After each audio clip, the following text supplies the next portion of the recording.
Mi nombre es Arturo Morales, y a mis 72 años nunca pensé que mis propios hijos, mi propia sangre, me dejarían en la calle, sin nada, después de robarme el techo que con tanto sudor construí. Uno cree que lo ha visto todo en la vida, ¿saben? Guerras, crisis, amores que se van, pero que tu propio hijo, el que cargaste en brazos, el que alimentaste, te escupa en la cara. Eso es otro nivel de dolor. Un dolor que quema más que 1000 soles, que te deja el alma hecha jirones.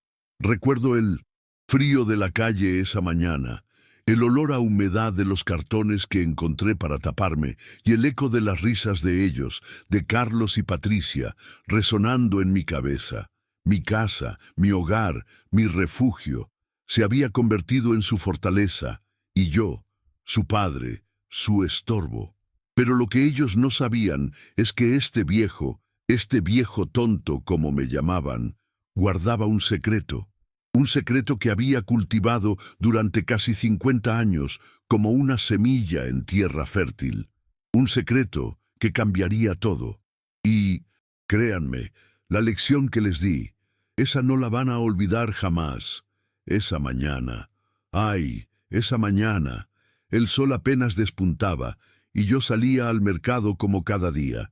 Llevaba mi vieja bolsa de tela, la que Rosa, mi mujer, me había bordado hace tantos años. Era una rutina, una de las pocas cosas que me quedaban de la vida sencilla y honesta que siempre llevé. Volví unas horas después, con el peso de las tortillas frescas y el olor a cilantro en las manos. La llave. Intenté meter la llave en la cerradura, pero no entraba. No era mi llave. El picaporte que yo mismo había cambiado hace un par de años brillaba distinto. Era nuevo y la cerradura también. Un frío, no de la mañana, sino de un presagio, me recorrió la espalda.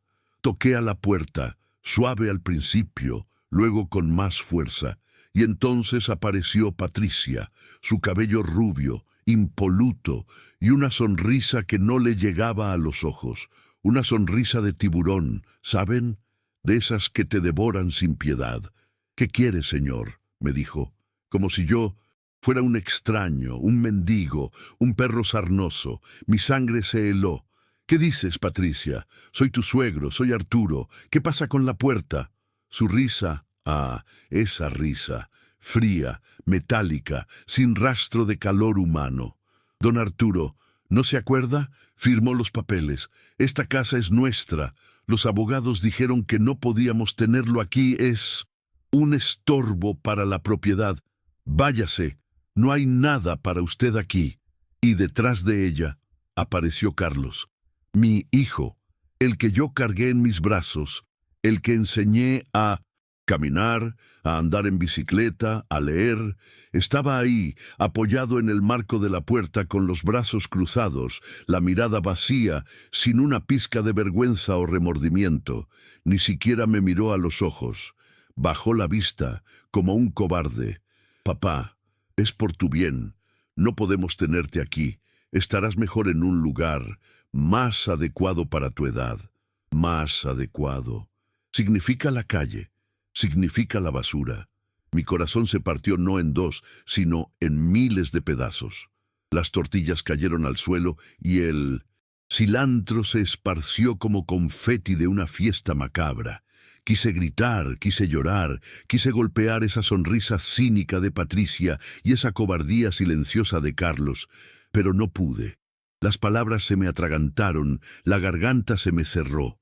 Solo pude murmurar: ¿mi ropa? ¿Mis cosas? ¿Las fotos de Rosa? Patricia se encogió de hombros. Eso ya no está. Limpiamos todo. Estorbaba. Y entonces cerraron la puerta. Conmigo, en la calle, con el sol ya alto, burlándose de mi miseria, de mi vejez, de mi ingenuidad. La injusticia se sintió como una patada en el estómago, un puñal clavado en la espalda, pero mientras el dolor me consumía, una chispa, una pequeña pero feroz llama, se encendió en mi interior. No me iban a quebrar. Este viejo no estaba vencido. Este viejo, el tonto, el estorbo, tenía un plan. Y ese plan, mijo, apenas comenzaba. Mi mente, en ese momento, estaba en un torbellino. No era solo la casa, no era solo el dinero, era la traición, la memoria de mi Rosa, mi amada. Rosa, la que se había ido demasiado pronto, fue lo que más me dolió. Esa casa, cada ladrillo, cada viga, cada clavo, tenía su aroma, su risa, sus lágrimas y sus sueños. La había construido yo mismo, con mis propias manos, después de trabajar doble turno en el taller. Era el nido que habíamos planeado para nuestro futuro, para nuestra familia, y ahora sus recuerdos habían sido limpiados, borrados, como si nunca hubieran existido. Ese gesto, más que el despojo de la casa, fue lo que encendió la llama de la determinación en mí. No era venganza lo que buscaba, no, era justicia. Era recuperar no solo mi propiedad, sino mi dignidad, el legado de Rosa, y demostrarles que el valor de un hombre no se mide por lo que tiene en el bolsillo, sino por lo que tiene en el corazón y por su palabra. Y yo, Arturo Morales, tenía más que decir de lo que ellos jamás podrían imaginar. Y es que, saben, uno no nace sabiendo estas cosas. La vida te enseña a golpes. Yo nací en un rancho humilde. Mi papá era campesino y mi mamá ama de casa.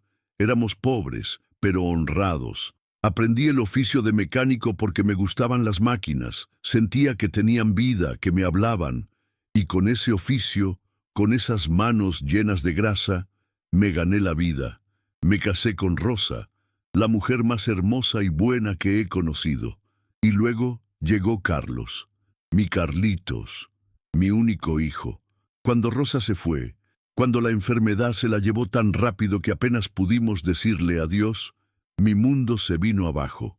Era un hombre con el corazón roto, solo, con un niño pequeño que dependía de mí para todo. Ahí, en el dolor más profundo, juré que Carlos nunca sufriría, que nunca le faltaría nada de lo que yo pudiera darle. Y me volví un roble, mijo.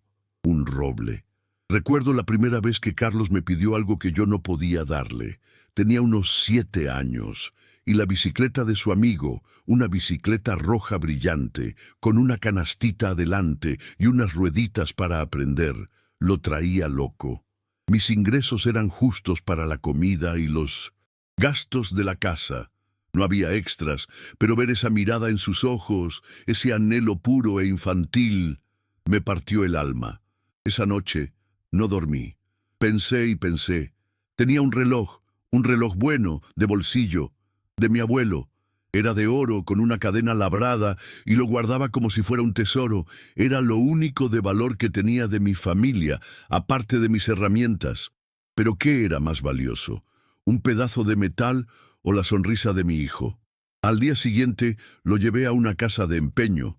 El hombre me ofreció una miseria, pero era lo suficiente. Caminé de vuelta con el dinero en mi puño, el corazón encogido, pero una extraña paz al mismo tiempo. Y esa misma tarde, después de cerrar el taller, fui a la tienda de bicicletas y compré la bicicleta roja.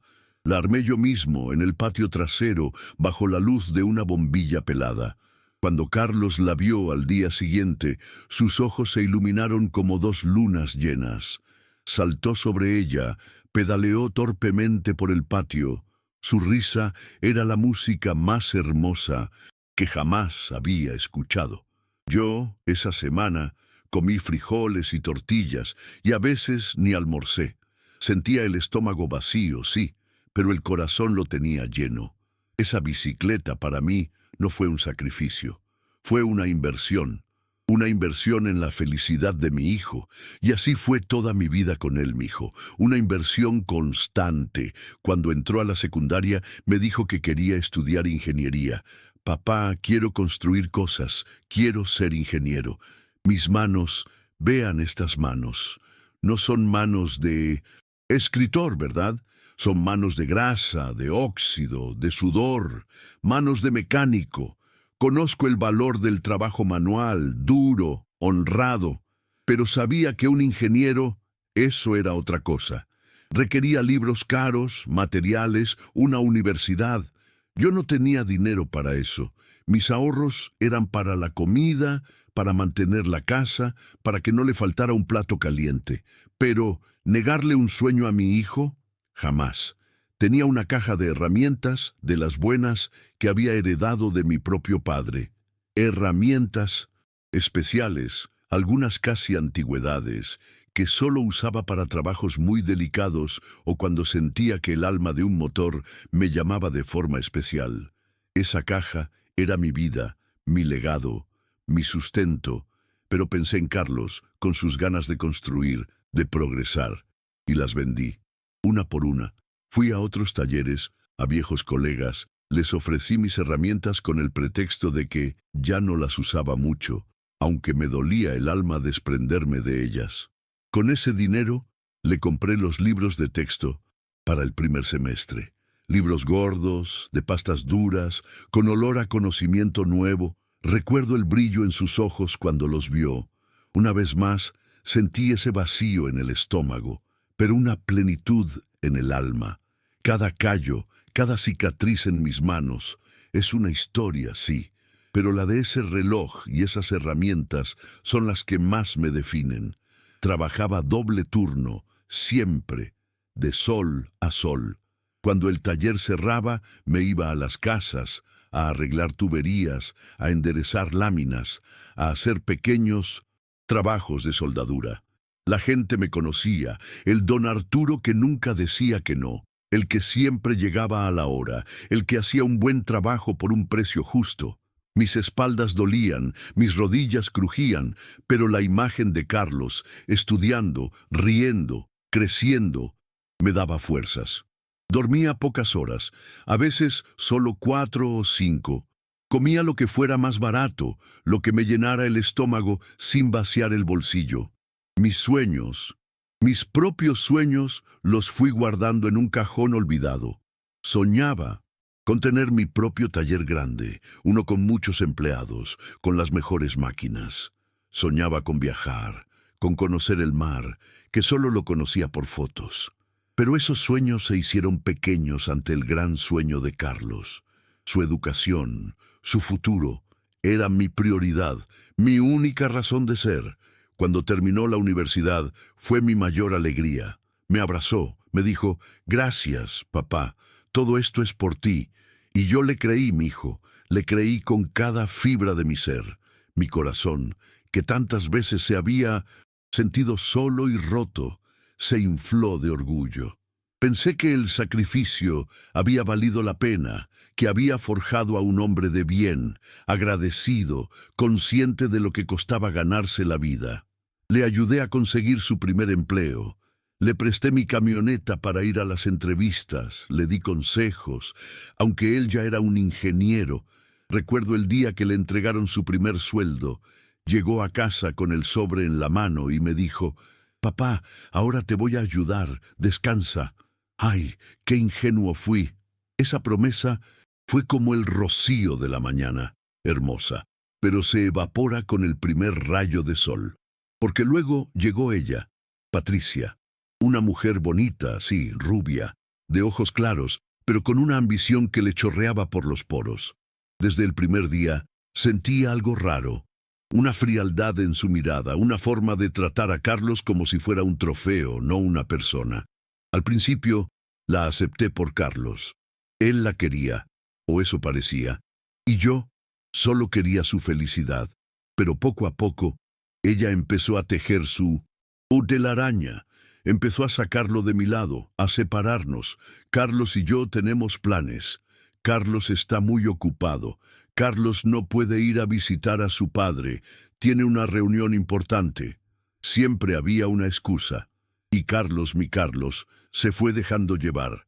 Lentamente, casi imperceptiblemente, como la marea que se lleva la arena de la playa, me fue borrando de su vida. El dolor de ver eso, de sentirme desprendido de él por la mano de otra persona, era un dolor silencioso, un dolor que se anidaba en el pecho y no te dejaba respirar. Y yo, en mi ingenuidad, pensaba, es normal, está formando su propia familia. Pero no era normal, mijo, nunca lo fue. Estaba perdiendo a mi hijo, el único que me quedaba, ante mis propios ojos, y no sabía cómo detenerlo. Ese fue el comienzo del abandono, del desprecio sutil que se convirtió en brutal. Al principio eran pequeñas cosas, casi insignificantes, que uno, en su vieja ceguera de padre, tiende a justificar. Están ocupados, son jóvenes, tienen su vida. Pero las justificaciones se fueron agotando y la realidad, cruda y amarga, empezó a golpearme el rostro. Un golpe, luego otro, hasta que mi espíritu que creí inquebrantable se fue resquebrajando. Recuerdo mi cumpleaños número 70. 70 años. Una cifra importante, ¿verdad? Uno espera un poco de reconocimiento, tal vez una llamada, un abrazo. Carlos me envió un mensaje de texto. Feliz cumpleaños, papá. Estamos de viaje. Te queremos. Un mensaje de texto. Ni una llamada. Ni una visita. Nada. Estaba solo en mi casa, la casa que construí para él, con la foto de Rosa en mi mesilla de noche y un pastelito que me había comprado en la panadería de la esquina. Lo comí solo, con un café frío, y las lágrimas se me resbalaban por las mejillas, mezclándose con el azúcar. Un mensaje de texto para el hombre que le dio todo, el hombre que le vendió sus herramientas, el que se privó de comer para que él tuviera libros. Sentí una punzada profunda, de esas que te dejan sin aire. Pero aún así me convencí de que tal vez, solo tal vez, de verdad estaban ocupados, que era una excepción. ¡Qué ingenuo! Las Navidades eran peores. Antes eran mis épocas favoritas. La casa olía a pino, a ponche, a la alegría de Rosa y de Carlos cuando era niño. Pero después de que Patricia llegó, las Navidades se volvieron una tortura silenciosa. Ella insistía en invitar a sus amigos, a su familia, a gente que yo no conocía, gente de sociedad, como ella decía. Se sentaban en la mesa principal riendo a carcajadas, con brindis y música. Y a mí, a mí me ponían en la mesa de la cocina, como si fuera una silla extra, un mueble viejo y molesto. Los escuchaba reír, escuchaba a Carlos contándole sus logros en el trabajo, sus viajes, sus planes con Patricia. Y yo, en la cocina, con un plato de sobras, sentía cómo me convertía en un fantasma en mi propia casa. Intentaba charlar con ellos, acercarme, pero siempre había una mirada de Patricia que lo detenía, o un «papá, ahora...» no de Carlos. Una vez, un amigo de Patricia, un tipo engreído, preguntó «¿Y este señor quién es?»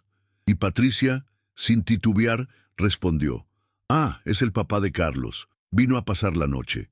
No suegro, no don Arturo, solo el papá de Carlos. Como un apéndice, un extra sin importancia». La humillación era palpable, densa en el aire y me quemaba por dentro. Les quise dar un regalo un año. Les había guardado un reloj de bolsillo, un reloj fino, que había sido de mi abuelo y que yo, con dolor, había rescatado de la casa de empeño en mis mejores tiempos. Un reloj con historia, con mi historia, con la historia de mi familia. Lo envolví cuidadosamente, con un listón. Se los di en Nochebuena. Patricia lo agarró, hizo una mueca de desprecio, apenas lo miró. «¿Un reloj?», dijo con tono aburrido. «Ya tenemos de estos». Y lo metió en un cajón, sin siquiera abrirlo del todo. Ni un gracias. Al día siguiente, lo vi en la basura, tirado como cualquier desperdicio. Mi corazón sintió un golpe seco. Ese reloj, que para mí era un tesoro de generaciones, para ellos era basura. Ese día, algo en mí se rompió definitivamente. Entendí que ya no era una cuestión de estar ocupados. Era desprecio, puro y duro. Las visitas, que antes eran frecuentes, se volvieron esporádicas, luego inexistentes. Cada vez que los llamaba, había una excusa diferente. «El tráfico está terrible, papá. No podemos cruzar la ciudad. Estamos enfermos, papá. No te queremos contagiar. Tenemos un compromiso. Importantísimo, papá, lo entenderás». Mentiras. Mentiras obvias. Un día los vi en el centro comercial, riendo, comprando ropa cara, y me escondí detrás de un puesto de periódicos para que no me vieran.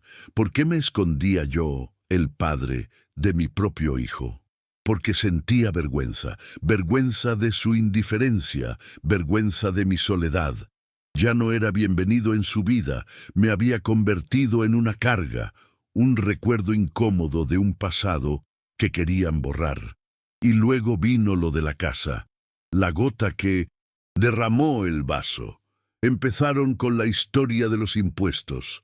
Papá, los impuestos de sucesión son muy altos. Si te pasa algo, la casa será un problema para nosotros, ¿entiendes? Tendremos que venderla para pagarle al gobierno. Patricia, con su voz suave pero insistente, con sus palabras calculadas, me convencía. Carlos, mi hijo, asentía a su lado, con esa mirada vacía que tanto me dolía. Es por tu bien, papá, para que no tengas preocupaciones. La casa seguirá siendo tuya, claro, pero legalmente estará a nuestro nombre. Así, si te enfermas o pasa algo, nosotros podemos manejarlo todo sin problemas.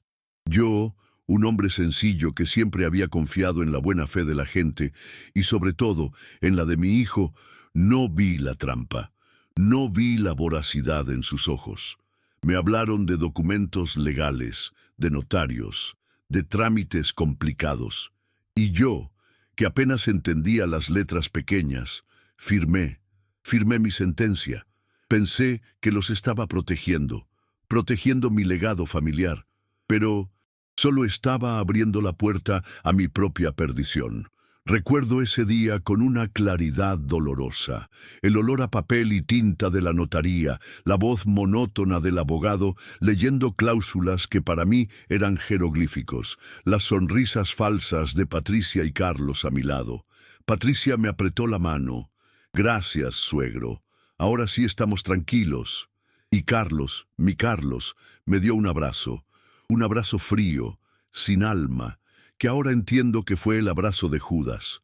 Salí de allí sintiéndome extraño, liberado de una carga, me decían ellos, pero con un nudo en el estómago que me decía que algo no andaba bien. Esa noche dormí en mi cama, en mi casa, la que ya no era mía. Y en la oscuridad sentí el peso de la decisión, pero la confianza en mi hijo, esa fe ciega de padre, aún era más fuerte que cualquier presentimiento. Qué equivocado estaba. Esa firma fue el permiso que les di para apagar mi luz, para borrarme, para lanzarme a la oscuridad. El abandono ya no era gradual. Estaba a punto de volverse total. Y así, la premonición que sentí el día de la firma se hizo realidad de la manera más cruel y despiadada. Me encontré en la calle, sin nada, con el corazón roto y el alma magullada. Esa noche, mi hijo, fue una de las más largas de mi vida. No fui a un albergue.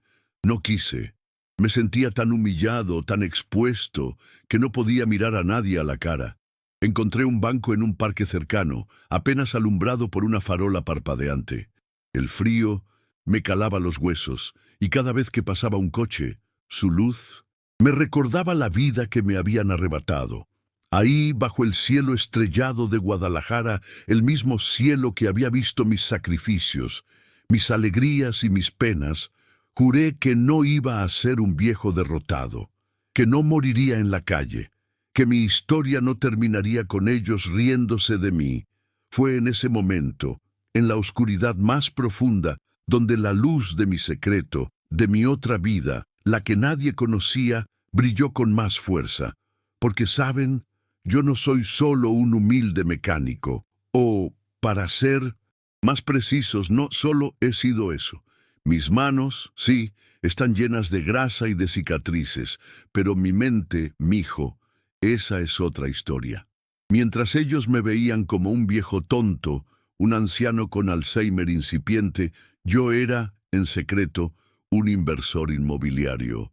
Un inversionista astuto, minucioso, casi obsesivo, no por codicia, no, nunca por eso, sino por una necesidad, una intuición, y luego por una promesa. la promesa de la seguridad, la promesa de no depender de nadie, la promesa de que nadie, jamás, me volvería a pisotear. Esto no fue de la noche a la mañana, ¿saben? Esto viene de lejos, de muy, muy lejos. Desde que era un muchacho, mi padre me enseñó el valor de la tierra. Arturo, la tierra no se va a ningún lado. La tierra siempre sube de valor, pero tienes que saber dónde poner tu semilla. Y Rosa, mi Rosa, ella siempre decía, Arturo, el futuro se construye ladrillo a ladrillo, no solo en la casa, sino en el alma y en el bolsillo. Un centavo ahorrado es un centavo ganado. Esas palabras se me quedaron grabadas a fuego. Después de que Rosa se fue, y con Carlos creciendo, me di cuenta de que mi sueldo de mecánico, aunque noble, no sería suficiente si algo imprevisto pasaba. Y la idea de depender, de pedir limosna, me aterraba más que la muerte misma. Entonces empecé. Cada peso que me sobraba, cada centavo que podía guardar después de pagar lo esencial y asegurar lo de Carlos, lo guardaba. No en el banco, no. Los bancos son para los que tienen dinero que no les importa que les quiten un poquito en comisiones. Yo lo guardaba en efectivo, en un lugar seguro en mi casa, y luego en una pequeña cuenta que solo yo conocía en un banco de otro estado, bajo un nombre, digamos, menos obvio. Mi hobby, si se le puede llamar así, empezó con los terrenos.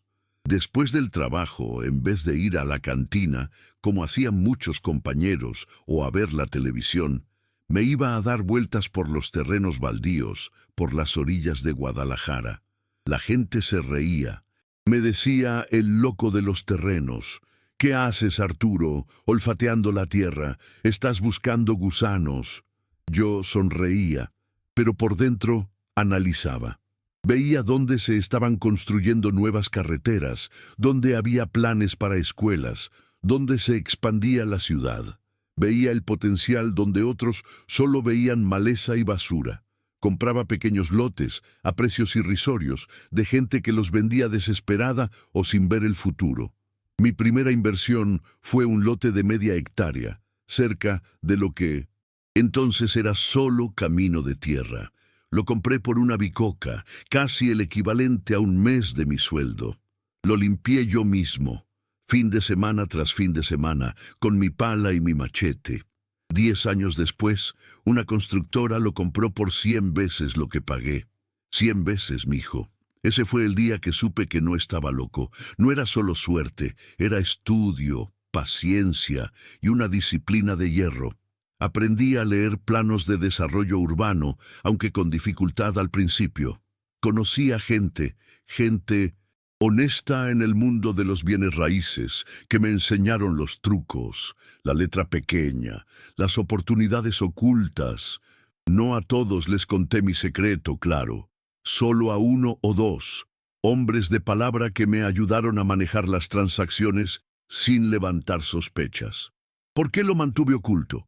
Primero, porque era mi seguridad, mi colchón, mi paracaídas en caso de que la vida me golpeara de nuevo, como lo hizo con Rosa. Después, y esto es lo importante, porque no quería que Carlos creciera con la idea de que la vida es fácil, que el dinero cae del cielo. Quería que aprendiera el valor del trabajo, de la lucha, de la perseverancia. Si hubieran sabido que su pobre padre mecánico tenía un capital, la ambición los habría consumido mucho antes. Habrían esperado que todo les cayera del cielo. Querían que se forjaran su propio camino, que experimentaran la satisfacción de ganarse el pan con el sudor de su frente. La ironía, mijo, es que al final esa misma ambición, ese mismo desprecio por el trabajo ajeno, fue lo que los carcomió, y lo descubrieron de la manera más dolorosa. Tenía un libro viejo de contabilidad, la pasta desgastada, las hojas amarillas. Nadie lo habría encontrado. Lo escondía bajo el tablero de mi camioneta, en un compartimento secreto que yo mismo fabriqué. Ahí anotaba todo, cada compra, cada venta, cada plusvalía. cada pequeña inversión que hacía. No solo terrenos, también casas viejas, casi en ruinas, en barrios que nadie quería, y que yo, con mis propias manos y la ayuda de un par de albañiles de confianza, restauraba poco a poco. Las dejaba impecables y luego las vendía o las rentaba. Nunca me importó la ostentación, nunca compré un carro de lujo, ni ropa cara. Mi taller y mi casa eran mi mundo. Mi riqueza era invisible, era un secreto que pesaba, sí, pero también era mi fortaleza, mi armadura contra la incertidumbre. Sentía una especie de placer secreto al ver cómo se acumulaba, cómo crecía esa fortuna. Era la prueba de mi visión, de mi paciencia, de mi trabajo silencioso. Era como un juego de ajedrez, y yo, el viejo tonto, movía mis piezas en silencio, sin que nadie se diera cuenta. Tenía propiedades en distintas ciudades, terrenos que se habían vuelto oro puro, pequeños edificios de apartamentos que me daban rentas fijas. Todo bajo nombres legales, sí, pero dispersos, bien manejados por mi abogado de confianza, don Ernesto, un hombre discreto, callado, que me conocía desde hace años y que era el único que sabía la magnitud de mi secreto. Él, con su mirada seria y su pluma precisa, era mi cómplice legal. Siempre me decía: «Don Arturo, usted es un caso, un genio disfrazado de hombre simple». Y yo solo sonreía. Esa noche, en el banco del parque, con el frío calándome los huesos y el dolor de la traición quemándome el alma, saqué mi viejo teléfono, uno de esos que apenas tienen botones y cuya batería dura una semana. Llamé a don Ernesto.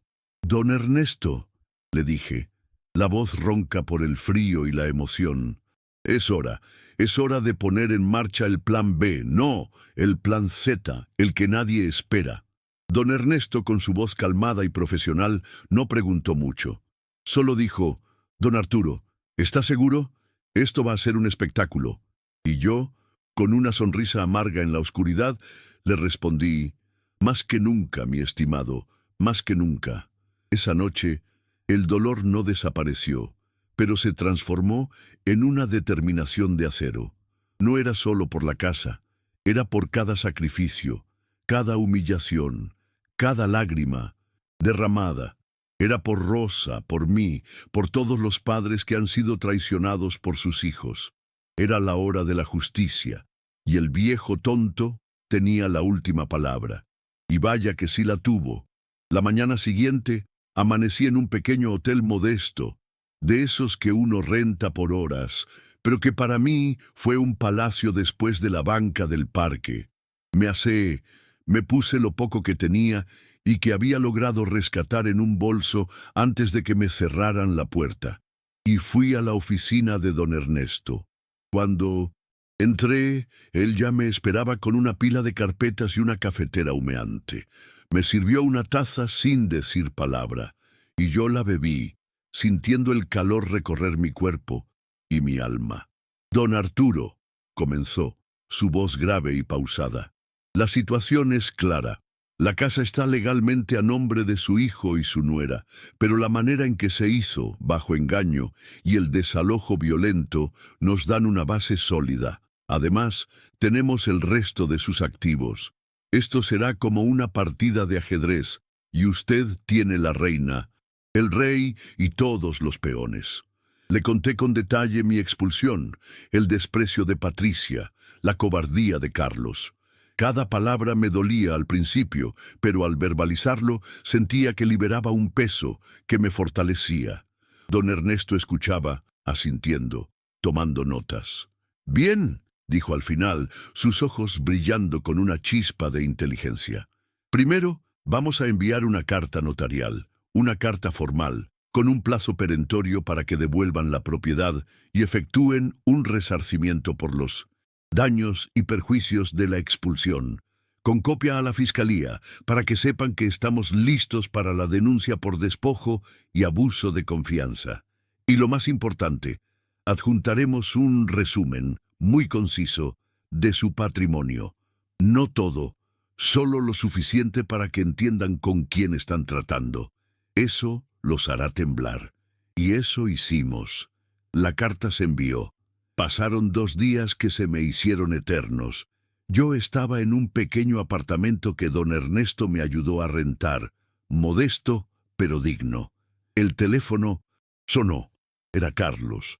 Su voz, que antes era tan monótona y distante, ahora estaba llena de pánico. «Papá, papá, ¿qué es esto? ¿Qué es esta carta? ¿De qué hablan de un patrimonio? ¿De tus bienes? Esto es una locura, papá. Tú no tienes nada de eso. Eres un viejito, un mecánico. ¿Qué es esto de terrenos, de edificios?» Su voz sonaba al borde del llanto. Y no era por mí. Era por el dinero, por su avaricia. «Carlos», le respondí, mi voz serena, firme, una voz que él no había escuchado en años. «Lo que me hiciste, mijo, eso sí es una locura.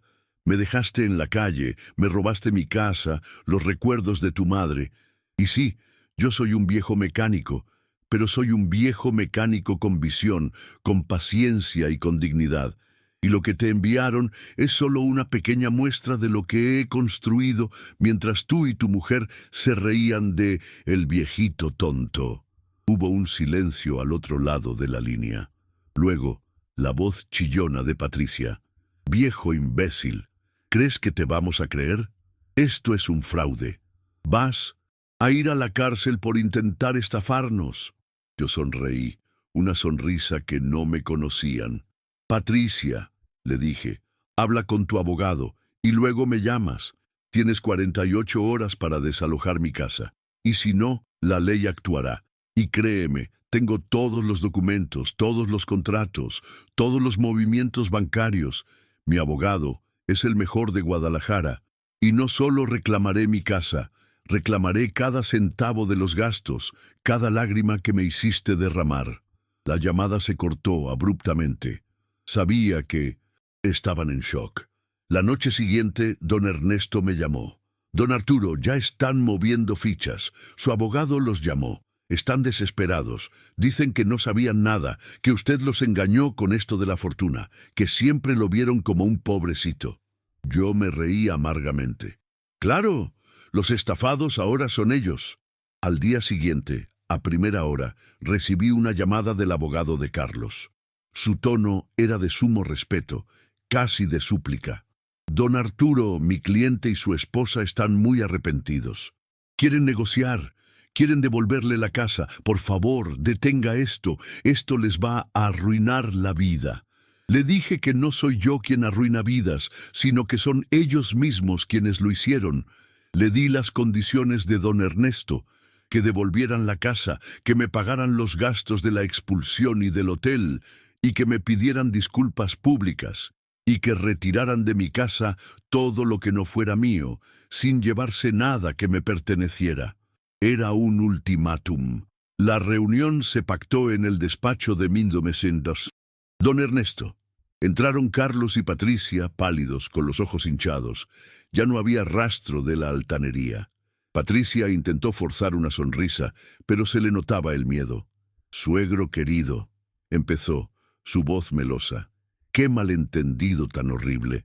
Nosotros te queremos tanto, solo queríamos asegurarnos de que estuvieras bien, que tu dinero estuviera seguro. No sabíamos que tenías todo esto. Siempre pensamos que eras más humilde». Me miraban con una mezcla de sorpresa, respeto forzado y un odio apenas disimulado. «Más humilde, ¿verdad, Patricia?», le respondí, sin una pizca de emoción en mi voz. «Como cuando tiraste el reloj de mi abuelo a la basura, como cuando me pusiste en la mesa de la cocina, como cuando cerraste la puerta de mi propia casa en mi cara». Carlos, que estaba visiblemente incómodo, intentó intervenir. «Papá, por favor, lo siento, en verdad lo siento. Fui un tonto. Me dejé llevar por Patricia. Pero te quiero, eres mi padre». Intentó acercarse, pero yo levanté la mano. «No, Carlos, no me quieres. Amas lo que crees que puedo darte, y eso, mijo, no es amor, eso es codicia, y la codicia tiene un precio muy alto». Don Ernesto, que había estado en silencio, Se aclaró la garganta. Señores, la propuesta de don Arturo es clara. La casa vuelve a su nombre, se pagan los daños y se disculpan formalmente. Y por supuesto, se desisten de cualquier reclamo sobre los bienes de don Arturo, ahora y en el futuro. De lo contrario, los juicios seguirán y se sumarán cargos por difamación y falsedad de declaraciones en cuanto intenten decir que no sabían de la fortuna. Todo está documentado. La cara de Patricia se descompuso. Sabía que estaba atrapada. No pudieron negarse. Firmaron los papeles de vuelta con manos temblorosas. Los vi, humillados, derrotados. No sentí alegría, solo una amarga satisfacción. No fue venganza, fue justicia. Que sepan que no se juega con la dignidad de un padre, que no se abusa de la confianza. Al día siguiente, regresé a mi casa. La misma casa que había construido ladrillo a ladrillo. Las cerraduras estaban abiertas y por primera vez en semanas el aire no se sintió tan frío. Ellos ya se habían ido, llevándose sus cosas. Pero lo más importante, mis cosas, las de Rosa, no habían sido limpiadas. Patricia, en su intento de limpiar, solo había movido las cajas, sin ver que cada una contenía una parte de mi alma.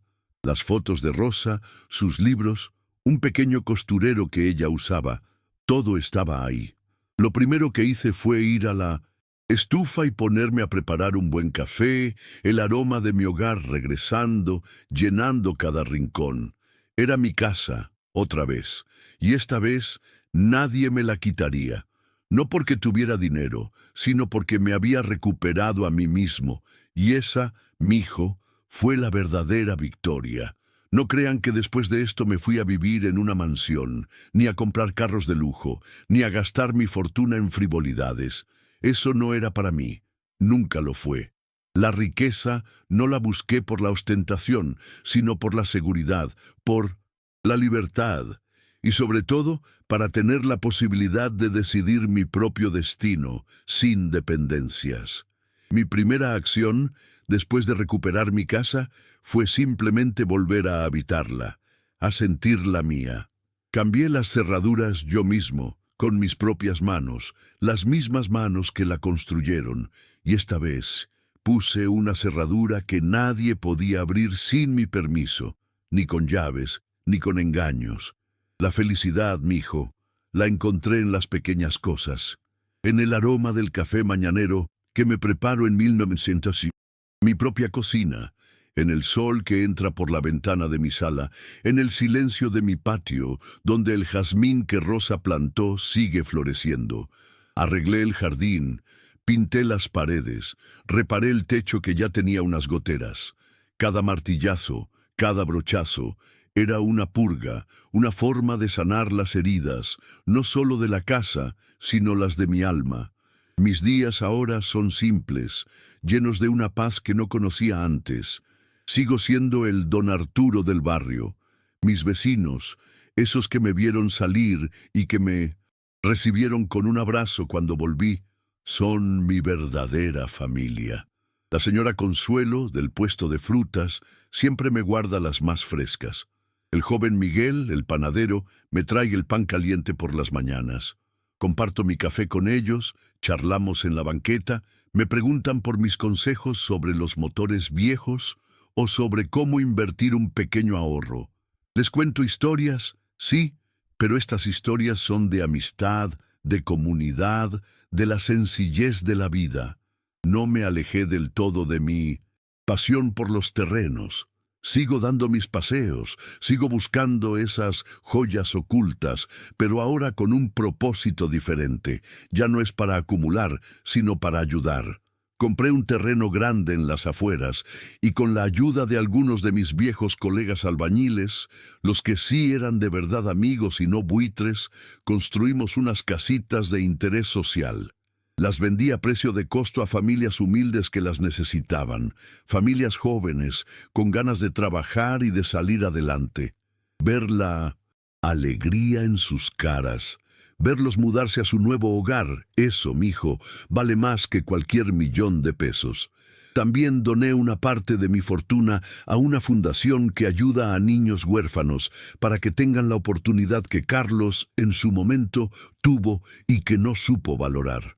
Y Carlos y Patricia, bueno, ellos aprendieron por las malas que la ambición ciega, que el dinero fácil no existe y que la confianza, una vez rota, es muy difícil de pegar. No los busqué más, ni ellos a mí. Me enteré por el abogado de que la situación económica de ellos no es la mejor, que Carlos perdió su trabajo por su actitud, por sus deudas y por su falta de ética, y que Patricia, bueno, su reputación en esos círculos sociales que tanto le importaban, se vino abajo. La gente de su sociedad no les perdonó la avaricia ni el escándalo. Recogieron lo que sembraron, y aunque no me alegro de su desgracia, tampoco siento pena. Cada quien forja su propio destino, y ellos forjaron el suyo con el cincel de la traición. La dignidad, mijo, que me quisieron quitar, la recuperé. Y la recuperé no con dinero, sino con la verdad y con la paz. El dinero es una herramienta, sí. Puede ser una bendición o una maldición, depende de cómo lo uses.